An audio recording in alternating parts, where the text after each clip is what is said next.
Movie शुरू होती है तो हमें सिड नाम का एक आदमी दिखाया जाता है जो कि अभी अभी सोकर उठा था। उसकी फैमिली में कोई भी नहीं था और ना कोई उसका दोस्त था। सिड एक एनिमल कंट्रोल डिपार्टमेंट में काम करता था और वही जानवर उसके दोस्त थे। उसकी बस यही जिंदगी और अपने काम पर जाता और वहाँ से सीधा घर आ जाता। ना उसे सोशल लाइफ में इंटरेस्ट था और ना ही उसे अपनी पर्सनल लाइफ में इंटरेस्ट था। एक दिन जब वो अपना काम खत्म करके ऑफिस से घर जा रहा होता है तो बस में उसे एक लड़की दिखाई देती है। सिड उसके पास जाता है और उसे हाय कहता है, लेकिन वो लड़की उसे बिल्कुल भी नहीं पहचानती। सिड उसका नाम हॉली लेकर उसे पुकारता है और बताता है कि हम दोनों एक साथ हाई स्कूल में पढ़ चुके हैं। लेकिन हॉली को सिड बिल्कुल भी याद नहीं था। हॉली के पास एक डायरी होती है और सिड के पूछने पर वो उसे बताती है कि वो रोज इस पर अपना जर्नल लिखती है। इसी दौरान सिड के दिल में हॉली के लिए फीलिंग्स आ जाती हैं और वो उससे कॉफी पर जाने के लिए पूछता है। लेकिन हॉली उसे बताती है कि वो एक रेस्टोरेंट में काम करती है और उसका पहले से ही एक बॉयफ्रेंड है। कुछ ही देर में हॉली का स्टॉप आ जाता है और वो सिड की पूरी बात सुने बगैर अपने स्टॉप पर उतर जाती है। सिड इस बात से सैड हो जाता है।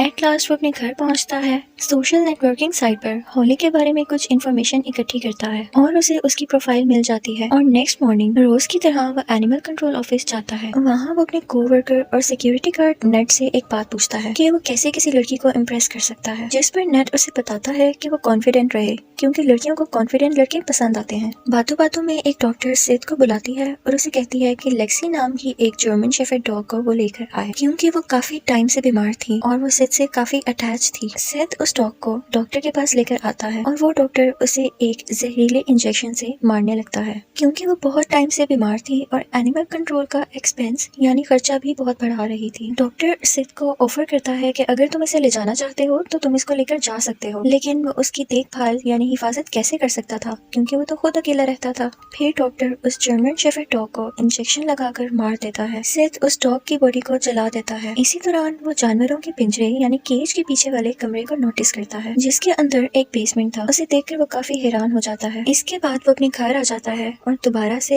होली के बारे में इंफॉर्मेशन इकट्ठी करने लगता है। इंटरनेट से उसे होली के रेस्टोरेंट के बारे में भी पता चल जाता है। वो होली की पिक्चर से गेस करता है कि होली की पसंद और नापसंद क्या हो सकती है और उसे एक नोटबुक पर लिखता है। अगले दिन सिड होली के रेस्टोरेंट लंच के लिए जाता है, लेकिन इस बार भी होली उसे पहचानने से इनकार कर देती है और इग्नोर कर देती है। वो तो उसका नाम जानने में भी कोई इंटरेस्ट शो नहीं करती, लेकिन फिर भी सिड उसे एक म्यूजिक कॉन्सर्ट में जाने के लिए कहता है। इस बात पर होली नाराज हो जाती है और वहाँ से चली जाती है। रात में जब होली अपने घर जा रही होती है तो उसे फील होता है कि कोई उसका पीछा कर रहा है। जो शख्स उसका पीछा कर रहा था वो सिड ही था। होली घर जाकर अपनी बेस्ट फ्रेंड क्लेयर को सारी बातें बताती है। इसी दौरान होली के बॉयफ्रेंड की कॉल आती है और वो वाइन यानी शराब के नशे में होली को अजीबोगरीब बातें बोल रहा होता है। होली गुस्से में आकर उसकी कॉल काट देती है और दोबारा से अपनी फ्रेंड से बातें करने लग जाती है। अगले दिन होली देखती है कि उसके रेस्टोरेंट में किसी ने उसे फ्लावर्स भेजे हैं। होली को लगता है कि शायद उसके बॉयफ्रेंड एरिक ने फ्लावर्स उससे माफी मांगने के लिए भेजे होंगे। वो शाम को इस बारे में उससे पूछती है, लेकिन वो साफ इनकार कर देता है, जिस पर होली समझ जाती है कि ये काम सिड का ही हो सकता है। यहाँ हम सिड को दोबारा देखते हैं जो फिर से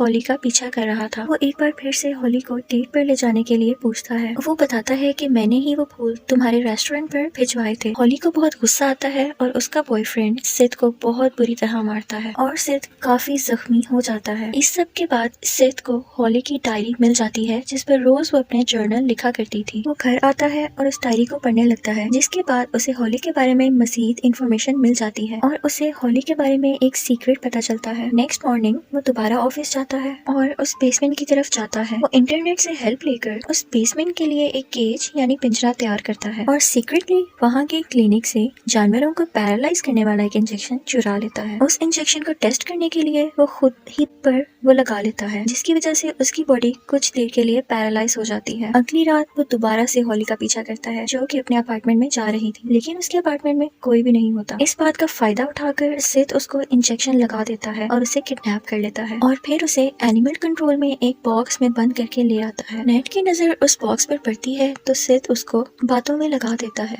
और होली को उस बेसमेंट में ले जाता है और वो होली को उस केज में डाल देता है जो उसने तैयार किया था। कुछ देर बाद होली को जब होश आता है तो वो देखती है कि वो एक केज में बंद है। वो खुद को छुड़ाने की कोशिश करती है लेकिन उसका नाखून टूट कर गिर जाता है। होली जोर जोर से चिल्लाती है लेकिन बेसमेंट में होने की वजह से और जानवरों के शोर की वजह से उसकी आवाज बाहर नहीं जा पाती और वो सारी रात अंधेरे में वहीं रहती है। अगले दिन से दोबारा अपने काम पर आता है और होली को टॉयलेट पर्पस के लिए एक मिडिल साइज बोर्ड और कुछ खाना देता है और वो वो उसे अपना नाम याद करवाता है क्योंकि उसने कभी उसका नाम जानने की कोशिश ही नहीं की थी। और फिर वो वहाँ से चला जाता है और 2-3 दिन तक होली के पास नहीं जाता। फिर जब वो होली के पास जाता है तो देखता है कि वो फेंट हो चुकी है। वो उसे पानी पिलाता है, वो उसे खाना देकर वहाँ से जा रहा होता है कि होली उसे रोक लेती है, लेकिन वो नहीं रुकता और वहाँ से चला जाता है। वो वहाँ पर बिल्कुल अकेली थी और उसे अपनी फ्रेंड क्लेयर दिखाई देती है जो असल में वहाँ पर थी ही नहीं। वो सेठ के दिए हुए टॉयलेट को यूज नहीं करना चाहती थी, लेकिन फिर भी उसे वो पोर्ट यूज करना पड़ा। मीनवाइल होली के पाँव के पास एक चूहा आ जाता है।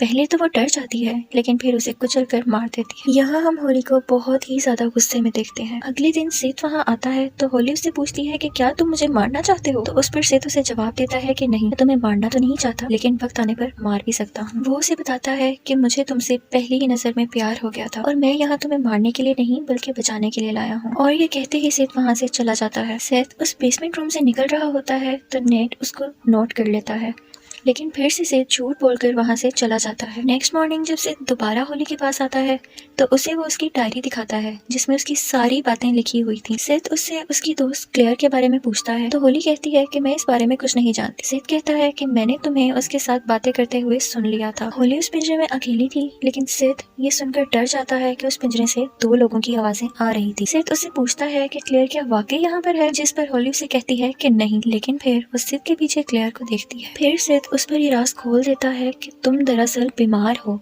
और क्लेयर कोई लड़की नहीं है, ये सिर्फ तुम्हारा ख्याल है जो तुम खुद इमेजिन करती हो। और फिर सेठ होली को शुरू से वो सारी बातें बताता है जो उसने अपनी डायरी में लिखी हुई थी। इनफैक्ट कुछ टाइम पहले होली और एरिक की एंगेजमेंट हो चुकी थी, लेकिन फिर होली को एरिक के फोन से पता चलता है कि उसकी फ्रेंड और उसका अफेयर चल रहा है, जिसकी वजह से होली जानबूझकर कार स्पीड तेज कर लेती है और एक्सीडेंट करवा देती है, जिसकी वजह से वो दोनों काफी जख्मी हो जाते हैं।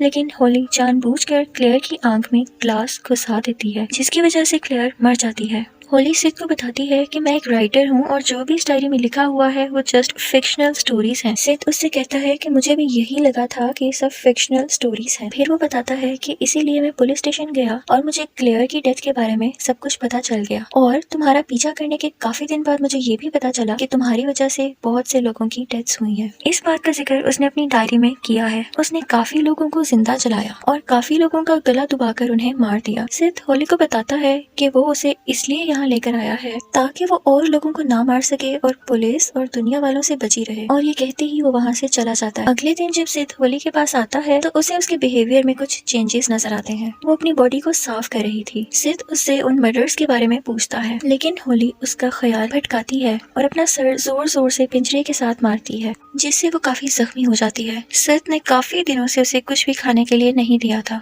होली उससे खाने के लिए कुछ मांगती है, लेकिन सेठ इनकार कर देता है, जिस पर होली उससे प्यारी प्यारी बातें करने लगती है। वो कहती है कि शायद मैं तुमसे प्यार करने लगी हूँ, और सेठ उसकी बातों में आकर उसके लिए कुछ स्नैक्स लेने चला जाता है। और यहाँ नेट फिर से सेठ को बाहर आते हुए देख लेता है। उसके जाने के बाद वो बेसमेंट में जाता है। वो बेसमेंट में होली को एक पिंजरे में बंद देख लेता है और वो उसे देखते ही उससे मदद मांगने लगती है। वो उससे पिंजरे का ताला तोड़ने को कहती है, लेकिन नेट से वो ताला नहीं टूटता और इसी दौरान वहाँ सेठ आ जाता है। और फिर होली सेठ से उल्टा नेट को मारने को ही कहती है। वो कहती है कि पास बड़े ब्लॉक से नेट को मार दो। सेठ ऐसा ही करता है, जिसकी वजह से उसका सर फट जाता है और वो वहीं मर जाता है। अब सेठ होली की तरह ही एक मर्डरर था। वो उसे गाइड करती है कि तुम इस डेड बॉडी को कैसे एक जगह पर छुपा सकते हो ताकि पुलिस तुम तक ना पहुंच सके। सेठ फिर उसके दांतों को निकाल देता है और उसके फिंगरप्रिंट्स को मिटा देता है ताकि किसी भी तरह से नेट को आइडेंटिफाई ना किया जा सके, यानी पहचाना ना जा सके। और फिर वो नेट की बॉडी को एक तेज चाकू से छोटे छोटे टुकड़ों में काटता है और वहाँ के ही कुत्तों को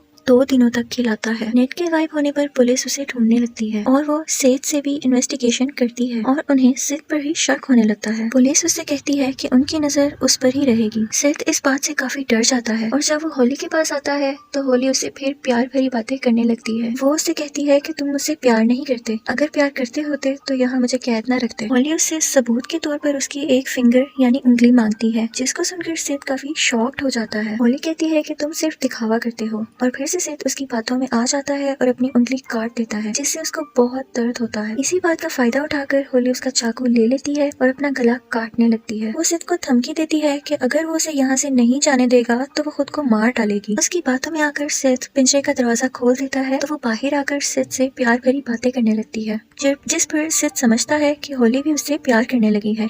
लेकिन होली उसी के चाकू से उसका गला काट देती है और वहाँ से चली जाती है। कुछ दिनों बाद हम होली को एरिक के साथ देखते हैं और उसकी फिक्शन स्टोरी भी पब्लिश हो चुकी थी, लेकिन एरिक अभी भी उसे चीट कर रहा था। फिर एक दिन होली अपने अपार्टमेंट से निकलकर एक वेयर हाउस में जाती है। वहाँ एक पिंजरे में बहुत अजीबोगरीब और गंदा आदमी था और उसकी एक उंगली कटी हुई थी। ये आदमी और कोई नहीं बल्कि सेठ था। उसकी हालत बहुत ज्यादा बुरी थी और उसे पहचानना बहुत मुश्किल हो गया था। और इसके आगे कुछ नहीं दिखाया जाता और मूवी यहीं पर खत्म हो जाती है।